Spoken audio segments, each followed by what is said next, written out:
هنا الزاهد ولا مين اللي طلب الطلاق؟ ورد مفاجئ من أحمد فهمي على سؤال رامز جلال. هل الفنان أحمد فهمي ضحية تاني حلقات برنامج المقالب رامز إيلون مصر للفنان رامز جلال اللي بيذاع على شاشة MBC مصر وقت الإفطار مباشر؟ وسأل رامز جلال أحمد فهمي وهو مربوط في السرير الكهربائي مين اللي طلب الطلاق، انت ولا الطرف التاني؟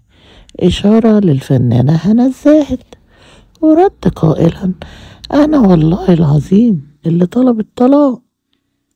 ونهار أحمد فهمي بعد ربطه في السرير وتعرضه للكهرباء وقال لرامز يا مجنون فكني، ليسأله رامز هتتجوز تاني؟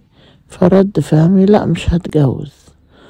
وسأل رامز فهمي عن عدد مرات زواجه ليجيب الأخير مرة واحدة، ليسخر منه رامز قائلا عايز تنافس سهير رمزي ولا معز مسعود؟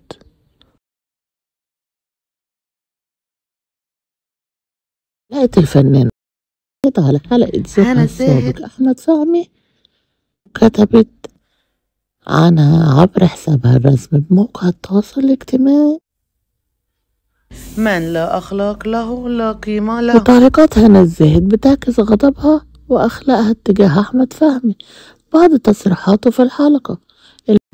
وبكده نكون وصلنا لنهاية الفيديو، تابعونا في فيديو جديد.